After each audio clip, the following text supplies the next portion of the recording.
बिस्मिल्लाहिर्रहमानिर्रहीम। अस्सलाम वालेकुम। सूरह आल इमरान की 80 आयत हो चुकी हैं।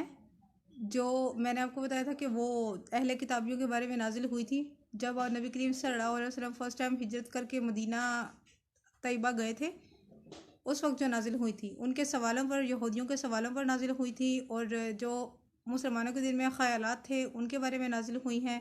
वो वाली 80 आयत मुकम्मल हो चुकी हैं। अब यहाँ से इंशाल्लाह एक नया टॉपिक, एक नई चीज़ हमें देखने को मिलेगी जो हमारे लिए जिनमें अहकामात हैं और हमारे लिए जिनमें निशानियां हैं, गौर हमने करनी होती है। हमेशा की तरह कुरान और सुन्नत से आपको मैं साबित करके देती हूँ आजकल के लिहाज से कि क्या हो रहा है। गौर आपने भी करना होता है, अपने आगे पीछे दाएं बाएं आप देखा करें, आपको सब कुछ पता चल जाएगा। और जैसे ये कोरोना वायरस आया हुआ है तो उम्मीद है कि हम सब इंशाल्लाह ताला, अल्लाह ताला ने हमारी ज़िंदगी की तो हम इंशाल्लाह रमज़ान के रोज़े रखेंगे, इंशाल्लाह ज़रूर रखेंगे। अल्लाह ताला हमें इससे छुटकारा दे दे। और कोशिश करें, अगर आप तहज्जुद पढ़ते हैं तो कोरोना से, अल्लाह ताला से कोरोना के बारे में पनाह मांगे, अल्लाह ताला से सच्चे दिल से माफ़ी मांगे। इंशाल्लाह कोरोना ख़त्म हो जाएगा इंशाल्लाह ताला, क्योंकि ये बाबरकत महीना है। हम जो अल्लाह ताला से उम्मीद करेंगे, हम अल्लाह ताला से जो दुआ मांगेंगे वो इंशाल्लाह ज़रूर कबूल होगी इंशाल्लाह। और एक और काम आप किया करें, अब फ़र्ज़ नमाज, कोई भी फ़र्ज़ नमाज है, फजर की है, ज़ोहर की है, असर की है, मगरिब की है, इशा की है, कोई भी नमाज है, फ़र्ज़ नमाज पढ़ने के बाद, यानी कि 2 सुन्नतें हैं, 2 फ़र्ज़ आपने पढ़ लिए, वो 2 फ़र्ज़ पढ़ने के बाद, 2 या 4 या 3 फ़र्ज़ पढ़ने के बाद आपने एक दफ़ा कलमा शहादत लाजमी पढ़ना है। फ़र्स्ट ऑफ़ ऑल तो इसके बाद फ़र्ज़ नमाज के बाद कलमा पढ़ते हैं, मैं आयतुल कुर्सी पढ़ती हूँ। इस तरह इससे इंसान के आम जन्नतियों से, आम लोगों से 70 दर्जात बुलंद होते हैं आयतुल कुर्सी पढ़ने से, जो मैं आपको सूरह बकरा में बता चुकी हूँ पहले। करना ये है, आपने कलमा शहादत पढ़ना है और उसको अल्लाह ताला के सुपुर्द अमानत के तौर पर रख देना है। आपने ये कहना है कलमा शहादत पढ़ के, अल्लाह पाक, ये कलमा मेरे पास, मेरे होंठे पर तेरे पास अमानत है, मुझे मरने से कुछ वक्त पहले अल्लाह करीम मेरी अमानत लौटा देना। अल्लाह ताला अमानत में ख़यानत नहीं करता, इसलिए उम्मीद है कि इंशाअल्लाह ताला अल्लाह ताला हमें मरने से कुछ वक्त पहले हमारे होंठों पर कलमा शहादत जारी फरमा देगा। इंशाअल्लाह ऐसा ही होगा, ज़रूर होगा, क्योंकि हम लोग किसी की मौत के बारे में या किसी के मरने के बाद के बारे में हम कोई किसी चीज़ का अंदाज़ा नहीं लगा सकते। वो कहते हैं ना कि कब्र का हाल तो मुर्दा ही जाने, ये चीज़ है। हमें नहीं पता होता कि अगर एक इंसान किसी ऐसी मौत से मर गया है जिसके बारे में हम ये नहीं कह सकते कि ये गुनहगार था या ये था या वो था या नेक था, हम लोग ये नहीं कह सकते, क्योंकि इसके बारे में मुतादिद अहादीस शरीफ मौजूद हैं। हम इसके बारे में कुछ भी अंदाज़ा नहीं लगा सकते। हमें अपनी फ़िक्र करनी है कि हमारी मौत कैसे होनी है, अल्लाह ताला ने हमें कैसे मार देना है, हमें कैसे अल्लाह ताला ने ज़िंदा करना है, ये हम लोग इसके बारे में कुछ भी नहीं कह सकते, हम अंदाज़े नहीं लगा सकते। बल्कि हमें सिर्फ फ़िक्र होनी चाहिए कि अल्लाह ताला हमें ईमान पर मौत दे, कलमा शहादत पर मौत दे। तो कलमा शहादत का एक इलाज तो मैंने, एक तरीका तो मैंने आपको बता दिया है। अब आती हूँ आयत की तरफ। और ये आजकल के लिहाज से भी जो आयत है वो भी आपको थोड़ा सा बता दूंगी। कुरान की दलील तो मेरे पास ऑलरेडी है, थोड़ा सा आजकल के लिहाज से इसको कंबाइन करके तो मैं आपको बता देती हूँ। बिस्मिल्लाहिर्रहमानिर्रहीम। व इज़ अख़ज़ल्लाहु मीसाकन नबिय्यीन लमा अतैतुकुम मिन किताबिन व हिकमतिन सुम्मा जाअकुम रसूलुम मुसद्दिक़न लिमा मअकुम ला तुमिनुन्ना बिही व ला तंसुरुन्ना क़ाला अअक़ररतुम व अख़ज़्तुम अला ज़ालिकुम इस्री क़ालू अक़ररना क़ाला फ़शहदू व अना मअकुम मिनश शाहिदीन फ़मन तवल्ला बअद ज़ालिका फ़उलाइका हुमुल फ़ासिक़ून। और याद करो जब लिया अल्लाह ताला ने अंबिया से पुख्ता वादा कि कसम है तुम्हें इसकी जो दूँ मैं तुमको किताब और हिकमत से फिर तशरीफ़ लाए तुम्हारे पास वो रसूल जो तस्दीक करने वाला हो इन किताबों की जो तुम्हारे पास मौजूद हैं, तो तुम ज़रूर ज़रूर ईमान लाना इस पर, और ज़रूर ज़रूर मदद करना उसकी, दीन के बारे में मदद करना है। इसके बाद फरमाया, क्या तुमने इकरार कर लिया और उठा लिया तुमने इस पर मेरा भारी जिम्मा? सब ने अर्ज़ की, हमने इकरार किया। अल्लाह ने फरमाया, तो गवाह रहना, और मैं भी तुम्हारे साथ गवाहों में से गवाह हूँ। फिर कोई भिरे इस पुख्ता अहद के बाद, तो वही लोग फासिक हैं। फासिक से मुराद नाफरमान लोग हैं। लफ्ज़ी मतलब जो फासिक का है फुसूक है। फुसूक कुरान करीम में काफ़ी दफ़ा आया है, ये लफ्ज़ भी अरबी का ही है, इसलिए फासिक का लफ्ज़ी मतलब जो है वो नाफरमान है। अल्लाह ताला ने हज़रत आदम अलैहिस्सलाम से लेकर हज़रत ईसा अलैहिस्सलाम तक, क्योंकि नबी करीम सल्लल्लाहु अलैहि वसल्लम ख़ातमुन नबिय्यीन है, इसलिए इनका नहीं, हज़रत आदम अलैहिस्सलाम से लेकर हज़रत 1,24,000 अम्बिया कराम, रसूल, पैगंबर, सबको ये इरशाद फरमाया ईसा अलैहिस्सलाम तक कि अगर तुम्हारे दौर में अगर तुम्हें माबूस किए हुए इसके बावजूद मैं तुम्हारे दरमियान अगर अहमद मुस्तफ़ा सल्लल्लाहु अलैहि वसल्लम मबूस हो जाते हैं, तो उन पर ईमान लाना तुम्हारे ऊपर फ़र्ज़ होगा। ये जवाब, ये कुरान करीम की आयत और तफसीर का जवाब इस चीज़ का है कि हमारे जहन में ये ख्याल आता है कि दूसरे जो लोग कुफ़ार हैं वो तो बहुत अमीर भी हैं, बहुत उनको हर किस्म की अय्याशी और आसाइश उनके यहाँ मौजूद है, तो क्या अल्लाह ताला इनको पकड़ता नहीं है? क्या ये लोग गुनाह नहीं करते?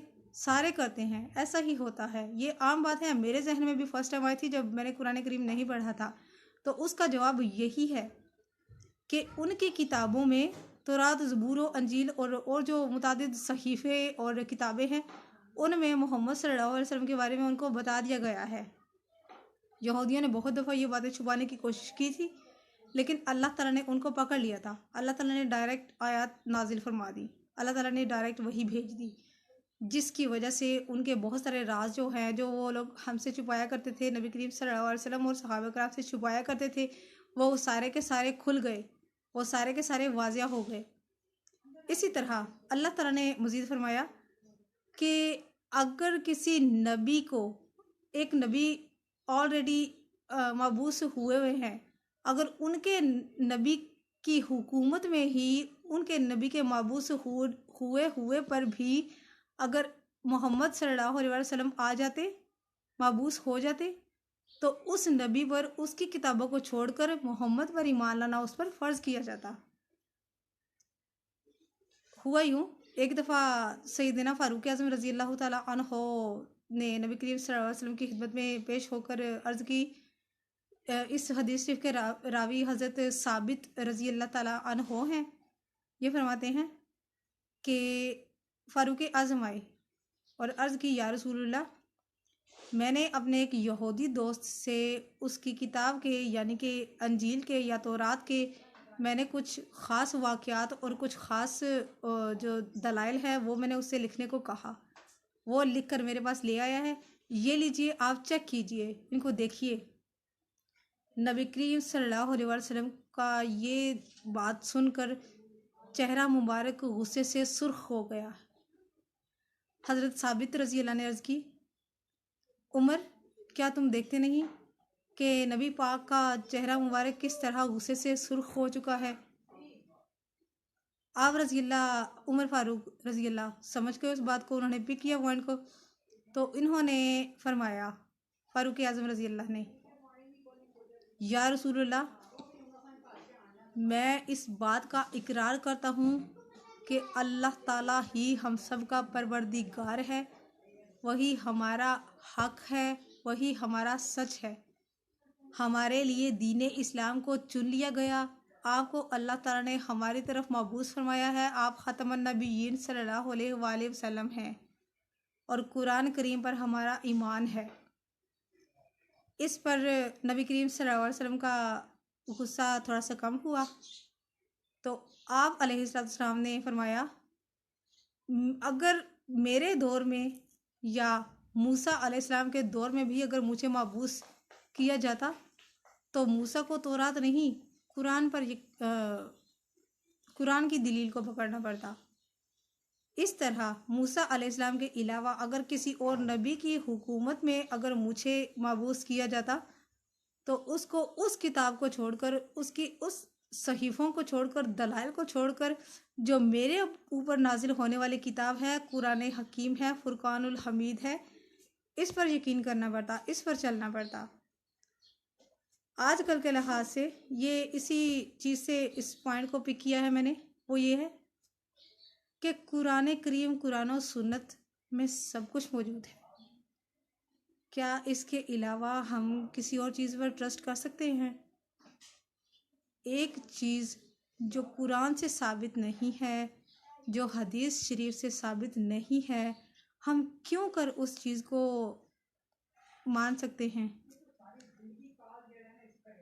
आप अलैहिस्सलाम ने फरमाया, ये हदीस शरीफ तफसीर इब्न कसीर शरीफ की ही है। आप सल्लल्लाहु अलैहि वसल्लम ने फरमाया कि अगर एक चीज़ जो है जिसको हम ये कह सकते हैं कि वो ए उमर, ये इस हुक्म में हम सब शामिल हैं कि अगर तुम उनकी बातों पर चलोगे जिनके पास ना तो हकीकी सच्चा और हक वाला इल्म जिनके पास बाकी रह चुका है, वो ख़ुद तो गुमराह हैं ही, साथ तुम्हें भी गुमराह कर देंगे। उनके पास क्या है? उनके पास कोई दलील नहीं है। अगर दलीलें हैं तो वो उन लोगों ने ख़ुद ख़त्म कर दी हैं। उन्होंने अपनी वो वाली चीज़ें ऐड कर दी हैं जो अल्लाह ताला ने नाजिल ही नहीं की। वो नज़र व न्याज जो मैंने आपको कल ही बताया था, वो नज़र व न्याज वाला और वो सारा मामला और वो कहना कि जो काम आपका आजकल के लिहाज से जो मैंने बताया था कि जो काम आपका कोई भी नहीं कर सकता वो फ़लाँ आमिल बाबा करेगा, इस तरह करके सारा कुछ। तो ये चीज़ है। इसके अलावा ये जो अल्लाह ताला ने अंबिया से अहद लिया था, ये अहद कब लिया था, इसके बारे में यहाँ पर ज़िक्र हो रहा है। शब मिराज को नबी करीम सल्लल्लाहु अलैहि वसल्लम ने तमाम अंबिया को नमाज पढ़ाई, यानी कि इमामत की। नबी करीम सल्लल्लाहु अलैहि वसल्लम ने शब मिराज को मिराज की जो बुक है उसमें इसके बारे में बहुत इंटरेस्टिंग और बहुत इस तरह के वाक़यात लिखे हुए हैं।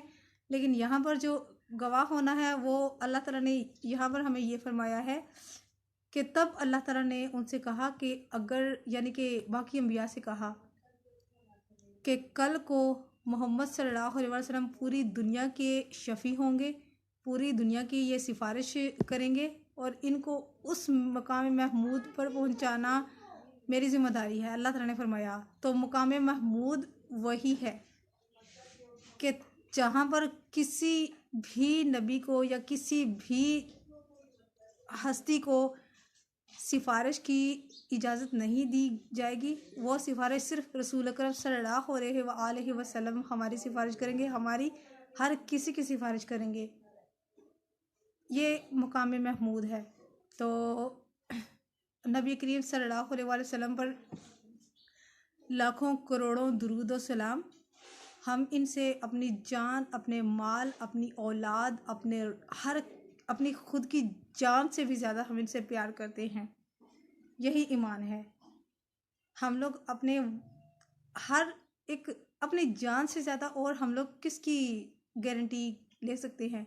अपने आप से तो हर इंसान प्यार करता है, लेकिन हम लोग अपने माँ बाप, अपनी औलाद, अपने अहलो अयाल, बल्कि अपने खुद की जान से भी ज़्यादा नबी करीम सल्लल्लाहु अलैहि वसल्लम से प्यार करते हैं।